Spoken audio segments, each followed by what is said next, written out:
Bonjour, je suis l'alter ego de Céline, en version illustrée, plus drôle et sans double menton. Céline m'a chargé de prendre le relais le temps qu'elle se rhabille. Enfin, ça, c'est la version officielle. Parce qu'en réalité, elle est certainement au bout de sa vie dans les coulisses.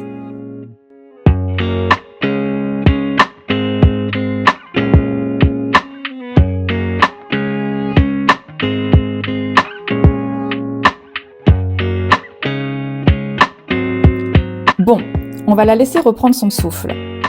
Cela va me permettre de vous raconter une petite histoire. Voici Céline à 13 ans. Et non, on ne se moque pas de la mode des années 90, s'il vous plaît. Céline a 3 passions. Le dessin, les animaux et la danse. C'est vrai que son intérêt pour les activités artistiques apparaît très tôt. Elle fabrique plein de trucs. Elle peint des œuvres qu'elle offre à ses proches. Ils sont ravis d'avoir plein de choses à accrocher chez eux. Il en va de même concernant son amour des animaux.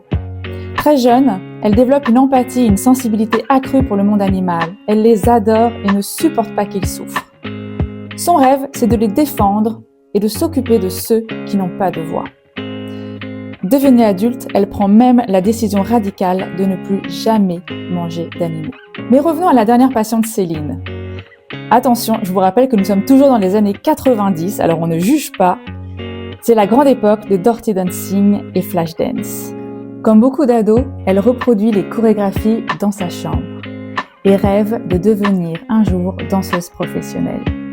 Elle met même son petit frère à contribution. Le pauvre est obligé de mesurer tous les soirs ses progrès en grand écart. Mais quand elle partage ses passions à sa conseillère d'orientation, on lui explique bien gentiment que le dessin, la danse ou s'occuper des animaux, ce ne sont pas de vrais métiers. Alors elle met ses rêves de côté et fait des études dites sérieuses. Elle obtient son diplôme de Sciences Po, mais n'est toujours pas sûre de ses choix. Alors elle décroche un poste de responsable communication. À Paris, la Défense, c'est tellement cliché. Mais l'expérience est enrichissante. Et puis Céline, finalement, adore jouer les working girls. Mais il manque quelque chose. Elle a comme une envie de liberté, de créer ses propres projets. Et c'est une rencontre qui va changer sa vie. Cet homme devient son mari et l'aide à se reconnecter à ses rêves. Il lui offre une tablette graphique pour qu'elle apprenne le dessin numérique. Elle n'en a jamais fait avant. C'est la première personne qui croit autant en ses talents artistiques. Alors Céline va se former seule avec des tutos sur Internet. Elle poste ses premiers dessins sur son blog Copine. C'est la grossesse et la maternité qui la propulsent. Elle raconte son expérience de future maman avec humour et des milliers d'autres mamans se retrouvent dans ses dessins. C'est ainsi qu'un éditeur la remarque et publie ses premiers livres. 2 ans plus tard, le Covid bouleverse le monde. Céline et son mari veulent vivre une vie plus alignée avec leurs valeurs. Ils partent avec leurs enfants s'installer dans les Cévennes et ouvrir des chambres d'hôtes. Céline en profite pour raconter cette aventure dans un roman graphique, Viens, on change de vie. C'est la première fois qu'elle se livre autant dans un livre. Et maintenant qu'elle a un grand terrain, elle peut enfin accueillir des animaux. C'est ainsi qu'elle adopte des ânes.